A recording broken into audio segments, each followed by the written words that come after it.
Hi hello నమస్తే welcome back to our channel ఈనా home world. ఎలా ఉన్నారండి? అందరూ బాగున్నారా? నేనైతే బాగున్నానండి. మీరందరూ కూడా బాగుండాలని అయితే మనస్ఫూర్తిగా కోరుకుంటున్నాను.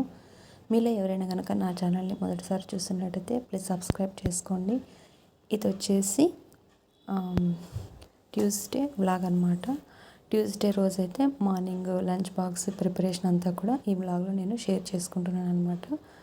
ఇక్కడైతే ఫస్ట్ నేను సాంబార్ చేద్దామని చెప్పేసి కందిబ్యాళ్ళు అయితే వాష్ చేసేస్తున్నానండి. ముందు రోజు అయితే ఇడ్లీకి అది వేసి ఉంచానమాట. అందుకోసం అయితే సాంబార్కి అయితే వేసేసాను. ఇంకా తర్వాత అయితే సాంబార్కి పెట్టేసి ఇంకా రిమైనింగ్ వర్క్ అంతా కూడా చూసుకుంటున్నాను అనమాట. ఈ స్కూల్స్ హాలిడేస్ ఎప్పుడు వస్తాయి కానీ నిజంగా మార్నింగ్ లంచ్ బ్రేక్ఫాస్ట్ ఇవన్నీ ఒకటేసారి చేయాలంటే కొంచెం విసుగు వస్తుంది, కానీ తప్పదు. మాకు ఇంకా అయితే హాలిడేస్ ఒక 1 వీక్లో అలా వచ్చేసాయి అనమాట. 18 days అలా ఉంటాయండి హాలిడేస్. ఎప్పుడెప్పుడు వస్తాయా అని ఎదురు చూసినట్టుందనమాట హాలిడేస్ కోసము. ఇంకో వైపు అయితే ఇక్కడ రైస్ అయితే నానబెట్టి ఉంచేసాను. ఇంకా తర్వాత చట్నీ కోసము పల్లీ చట్నీ కోసం పల్లీలు అయితే వెయిట్ చేస్తున్నానండి. టైం వచ్చేసి అప్పటికే మార్నింగ్ 7 అలాగా అవుతుందన్నమాట. ఇంకా ఫాస్ట్గా వంట అయితే స్టార్ట్ చేశానమాట. ఎలా ఉన్నాయండి నా వీడియోస్? కనుక నచ్చినట్టయితే ప్లీజ్ కామెంట్ చేయండి, నచ్చుతున్నాయా లేదా అని. మీకు ఏ టైప్ ఆఫ్ వీడియోస్ కావాలో కూడా కొంచెం కామెంట్ చేస్తే నాకు తెలుస్తుంది కదా. వీడియోస్కి అయితే కామెంట్ అనేది చేయండి ప్లీజ్.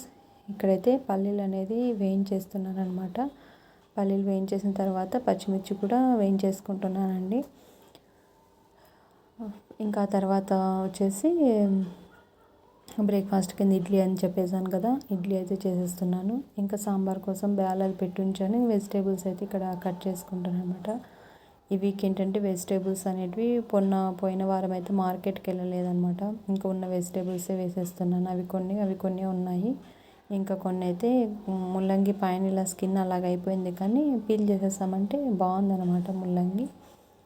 ఇంకా అవి కూడా మొత్తం అన్నీ కట్ చేసుకొని సాంబార్కి అయితే పెట్టేశాను అనమాట.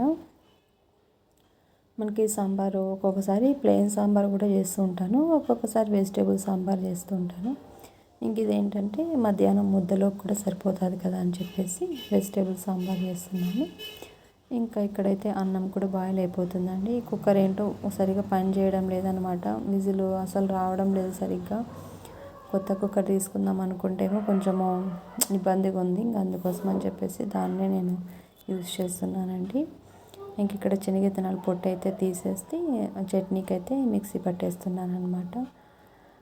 మనకి ఇంట్లో కొన్ని ఎక్కువ సామాన్లు అవి ఏమి ఉండవు అనమాట. కొన్ని ఉంటాయి, కొన్ని యూజ్ చేస్తాను. పెద్దగా ఏమీ కూడా తెచ్చుకోను అనమాట. ఉన్న వాటితోనే సరిపెట్టేసుకుంటూ ఉంటాను అనమాట. నాకు చిన్నప్పటి నుంచి బాగా అడ్జస్ట్మెంట్ అనేది బాగా అలవాటు పడిపోయిందనమాట. ఇంకా ఈలోపు అయితే బ్యాళ్ళు కూడా ఉడికిపోయాయి. ఇక్కడ విజిల్ సరిగా రాదు కదా, బ్యాళ్ళు ఉడికాయో లేదో అని చెప్పేసి అనుకొని ఇంకా ఎక్కువసేపు పెట్టాను అనమాట. దాంట్లో వాటర్ అంతా కూడా ఇంకిపోయింది. ఇంకా బ్యాళ్ళు మాత్రమే మిగిలినాయి అనమాట. ఇంకా అందుకోసం అవి కూడా ఎనిపేసి మళ్ళీ ఎక్స్ట్రా వాటర్ వేసేసి వెజిటేబుల్స్ అయితే పెట్టేశాను. వెజిటేబుల్స్ ఒక 3 విజిల్స్ దాకా పెట్టామంటే చక్కగా ఉడికిపోతాయి అన్నమాట. ఇంకా వెజిటేబుల్స్ అన్నీ కూడా పెట్టేసిన తర్వాత ఈలోపు రైస్ కూడా అయిపోయిందండి. రైస్ అయితే వంపేస్తున్నాను. బేసిక్గా ఏంటంటే నేను నార్మల్గా రైస్ అయితే వంచానండి, సరేసరి అనేది పెట్టేస్తాను అనమాట. ఈ బియ్యం ఎందుకో సరేసరి పెడితే సరిగా కావడం లేదని మధ్య వంచాల్సి వస్తుంది. ఇంకా తర్వాత ఇక్కడ ఇడ్లీ పిండి అది బాగా ఫర్మెంటేషన్ అయిందనమాట. అంటే బాగా ఉబ్బింది, పొంగి పైకి వచ్చిందనమాట. ఇలా ఉంటే మనకేంటంటే ఇడ్లీలు అనేటివి చాలా సాఫ్ట్గా వస్తాయి అన్నమాట. గట్టిగా లేకుండా చాలా సాఫ్ట్గా వస్తాయి ఇడ్లీలు. ఇంక ఇక్కడైతే ఇడ్లీ పిండి ఒక గిన్నెలోకి అయితే తీసేసుకొని రిమైనింగ్ని ఫ్రిడ్జ్లో ఉంచేస్తానమాట. కావాల్సింది తీసుకొని ఒక 3 days దాకా అయితే నేను ఇడ్లీ పిండి అనేది వేసుకుంటానండి. వేసినప్పుడల్లా ఒక 3 days దాకా అయితే వేసుకుంటాను. ఇంకా తర్వాత ఒకవైపు అయితే ఇడ్లీకి అయితే పెట్టేస్తున్నాను అనమాట. టైం అయిపోతుందని ఫాస్ట్గా అయితే చేసేస్తున్నాను. మార్నింగ్ ఒక 1 hour 1.5 hour అంతా నా హడావిడి ఇలాగే ఉంటుంది అనమాట. వంట కిచెన్లోనే సరిపోతుంది. ఇంకా పక్కన ఎక్కడ కూడా పక్క కదలేకుండదు. ఇంకా కట్ చేసుకోవడము, ఏదైనా మిక్సీ పట్టుకోవడము, ఇలాగే ఇంకా స్టవ్ దగ్గరే సరిపోతుంది అనమాట. 7 to 8 వరకు. 8 తర్వాత కొంచెము రిలీఫ్ అయినట్టు అనిపిస్తుంది. ఇంకా ఇక్కడ వచ్చేసి రైస్ అయిపోయింది కదా, బాక్స్ కూడా పెట్టేస్తున్నాను అనమాట వెంటనే. ఎందుకంటే కొంచెం చల్లారుతుంది కదా మనకి, కర్రీ అయిపోయేలోపు రైస్ కొంచెం చల్లారితే ప్యాక్ చేస్తే మధ్యాహ్నంకి చెడిపోకుండా బాగుంటుంది అనమాట.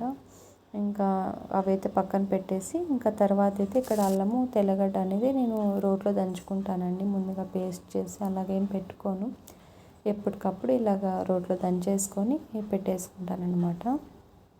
అది మనకి టేస్ట్ బాగుంటుంది, స్మెల్ కూడా బాగా వస్తుంది కర్రీస్ వాటిల్లోకి. ఇంక ఇక్కడ సాంబార్కి అయితే తిరువాత అనేది పెట్టేసుకుంటున్నానండి. ఇంకా వెజిటేబుల్స్ అయితే బాయిల్ అయిపోయాయి. వెజిటేబుల్స్ బాయిల్ అయిపోయిన తర్వాత ఇంకా పక్కన అయితే బాండీలో తిరువాత మొత్తం ఆనియన్స్, జీలకర్ర, ఆవాలు అవైతే వేసుకున్నాను. కరివేపాకు, కొత్తిమీర అవేమీ లేవన్నమాట, మార్కెట్కి అయితే వెళ్ళలేదు కదా, అందుకోసం అని చెప్పేసి ఇంక ఇలా ఉన్న వాటితోనే వేసేస్తున్నాను. కారం పొడి, ధనియాల పొడి, కొంచెము చింతపండు రసం అయితే దీంట్లోకి వేసి లాస్ట్లో సాంబార్ పొడి అనేది వేసేసి సాంబార్లోకి అయితే మిక్స్ చేసేస్తున్నానండి. అంటే కుక్కర్లో మనకి వెజిటేబుల్స్ బ్యాల్లో ఉంచాం కదా, దాంట్లోకి అయితే మిక్స్ చేసేస్తున్నాం అనమాట. ఫైనల్గా కొంచెం సాల్ట్ను, కొంచెం బెల్లం అనేది వేసేస్తే సాంబార్ అనేది రెడీ అయిపోతుందండి. ఇంకా ఈ సాంబార్ అయిపోయేలోపు మాకు ఇడ్లీ కూడా రెడీ అయిపోయిందనమాట. ఇంకా ఇడ్లీ కూడా ప్లేట్లోకి అయితే పెట్టేస్తున్నాను. బాబుకి అయితే ఫస్ట్ ఇచ్చేస్తున్నాను అనమాట, వాడికి మాత్రం సపరేట్ చేశాను. ఆ తర్వాత నిదానంగా మా కోసం అయితే చేసుకుంటానమాట. ఇక్కడ వాడికి పెట్టేసి ఇంకా చట్నీను కొంచెం సాంబార్ అయితే వేసి ఇచ్చేస్తున్నాను అనమాట. 7:40 అలాగ అయిపోయింది టైము. వాడికి పెట్టేసిన తర్వాత ఇక్కడ బాక్స్లో కూడా సాంబార్ అది వేసేసి లంచ్ బాక్స్ కూడా ప్యాక్ చేసేస్తున్నానండి. లంచ్ బాక్స్ మొత్తం కూడా ప్యాక్ చేసేపాటికి టైం సరిపోతుంది అనమాట. 7:50కి అంతా లంచ్ బాక్స్ ప్యాక్ అయిపోవాలి. కొన్ని హాట్ వాటర్ పెట్టేసి స్నాక్స్ కింద బనానా